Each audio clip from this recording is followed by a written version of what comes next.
I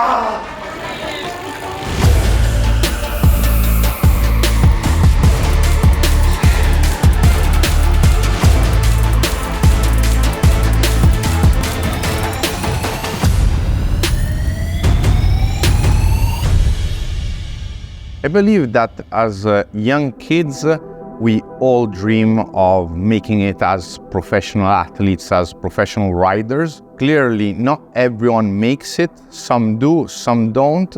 But then there's a portion of people like myself that truly never stop believing and dreaming in it. And I think that moment where I could start showing myself my true potential was about to begin.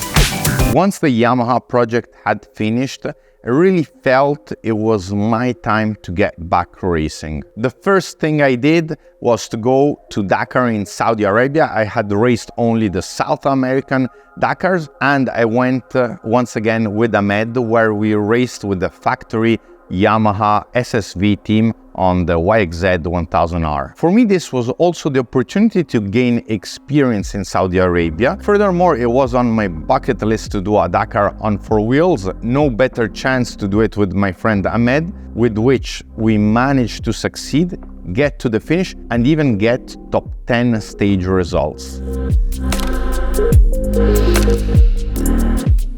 Once I got back from that Dakar, it had been several months that I wasn't riding a dirt bike, but I was very anxious to start riding again and to start taking part also in races. Working as a test rider for many companies in the motorbike industry and also the media, I had the chance to ride whichever bike I wanted, whichever model I wanted. So one day we got the first bike that was fully ready, went to hit the track and do the break-in of the engine in order then to start training and taking part in motocross races as part of my plan to get back to Dakar.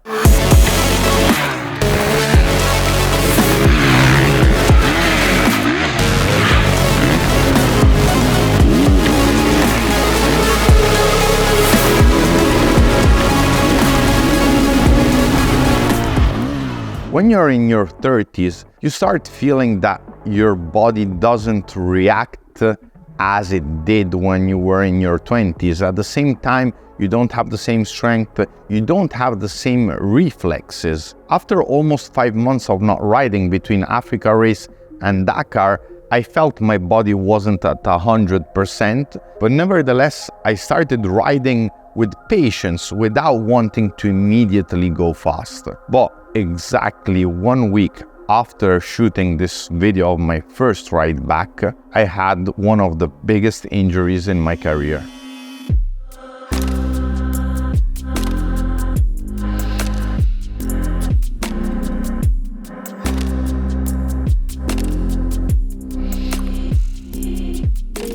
At the beginning, when everything happened, I didn't expect this injury to be that bad. At one point I was trying to stand up and my leg wouldn't hold. My knee, it felt like it was almost detached from the rest of my body. I wasn't in too much pain. It was just my knee wasn't holding me up straight.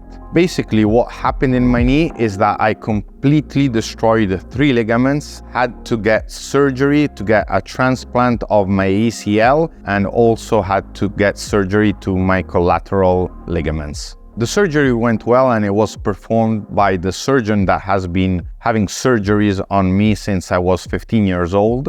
What was instead unusual was the incredible pain I started having after the surgery, and in the subsequent months the pain just remained there. It wouldn't let me sleep, it would drive me just crazy. I was consistently under painkillers. This was supposed to be a 6 months recovery that really then translated in basically a year of recovery, and to this day I'm still not 100% and still dealing with physiotherapy and problems with my knee that I hope to eventually fix in the future.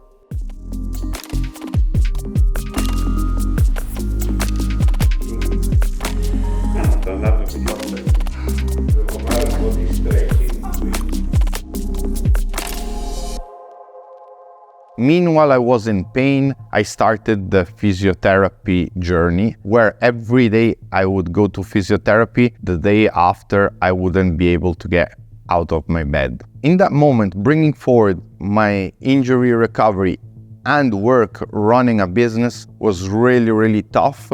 I was lucky enough to have people around me that helped me, who would spend their free time here in the warehouse helping out with bike builds, helping out with productions, because at the time I was also doing some OEM production for bike manufacturers. I remember when the accident happened. I remember that Galia called me saying the Manu got a bad accident, and I was worried, and it was not a nice moment. And when I saw Manuel, he was not in a good condition. I mean, the knee was not in a good condition. I started to help Manu before than the accidents, but after I realized, okay, so this guy maybe need help. And I think I spent in the garage, I don't know how many nights until really late in the night helping Manu to fix stuff and assemble parts. I can say that was nice, but for some reason was not so nice, because Manu is a guy that would like to do so many things in the same time, but this is not possible. So, and I remember he was in a wheelchair around the garage, and the garage is not so big, so it was every time like knocking something. And but he was nice to see a guys like this try to do something and don't care about the injury, don't care about the knee, don't care about the pain. Especially, it was a sad moment, but at the same time was good. It was really good.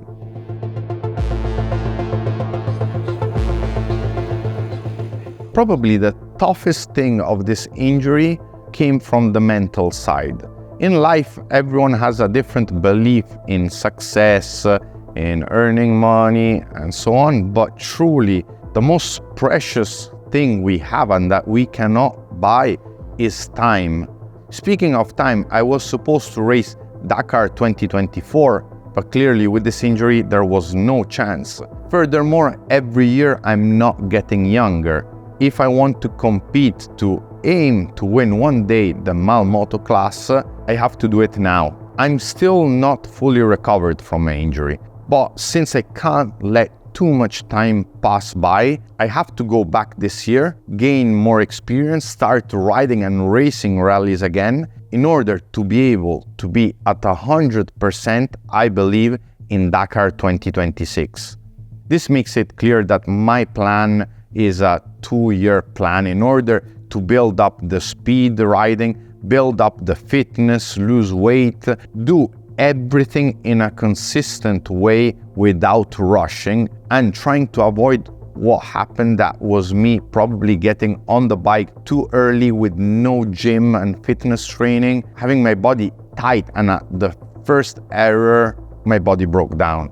On this long recovery journey, other than going to physiotherapy, I also started doing some gym training before realizing that all I was doing was totally wrong. Mainly, I wasn't really seeing the results. I was spending maybe 2-3 hours at the gym, lifting weights, swimming, doing cardio, and just doing random stuff without seeing any result. I slowly started riding again. Nothing was improving. At that point, what I needed was to find someone that could visualize where I need to get to and that could be able to mentor me and guide me, providing me the instruments and the knowledge in order to have a clear plan and clear instructions.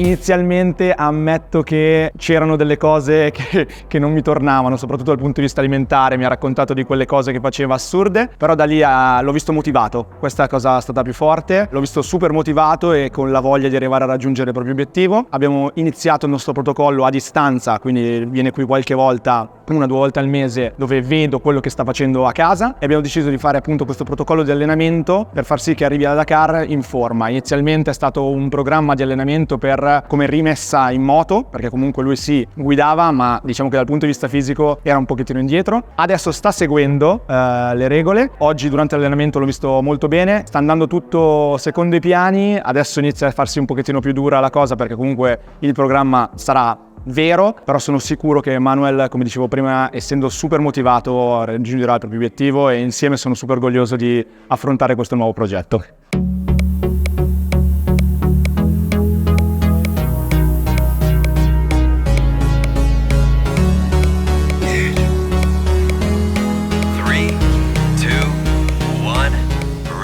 Even though I'm really hating every second of this workout, compared to when I was doing like 2 hours at the gym, here in 45 minutes, my body is just suffering more, I'm sweating more, I feel this is much more functional than my 2 hours DIY at the gym. The other really good thing of this training, being 45 minutes to 1 hour, is that if you're an entrepreneur like me, you don't have much time, and I can do this all in my house without having to lose time to go out to a gym. I can both hear myself the few instruments I need, and I can do.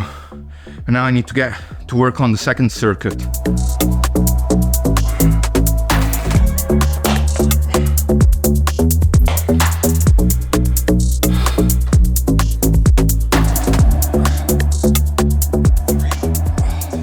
One thing I'm really happy about what Giacomo did in my training planning is that having these circuits where you're doing 30 seconds, 10 seconds of rest, 30 seconds, 10 seconds of rest, and at the end of one circuit you have 1 minute of rest. It's just, I'm really concentrated, whereas doing, you know, same exercises for long minutes. I'm happy about this because I'm more motivated to do this kind of training rather than a less intensive workout.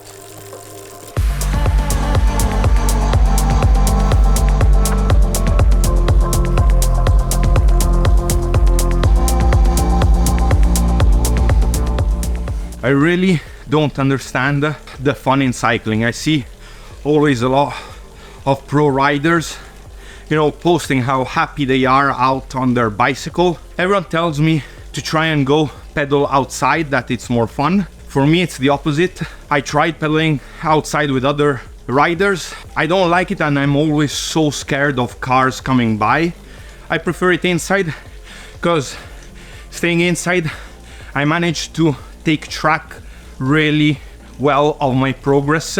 I can be consistent on the power that my legs output following the bat and really keep everything monitored. Under here, I also use a heart rate monitor. What I've seen now in a few weeks is that my heart rate is managing to be a bit lower compared to what I was having doing the same exact workout 2 months ago. This means a very little progress is being made, and I'm happy about this, even though I wish I could not train at all.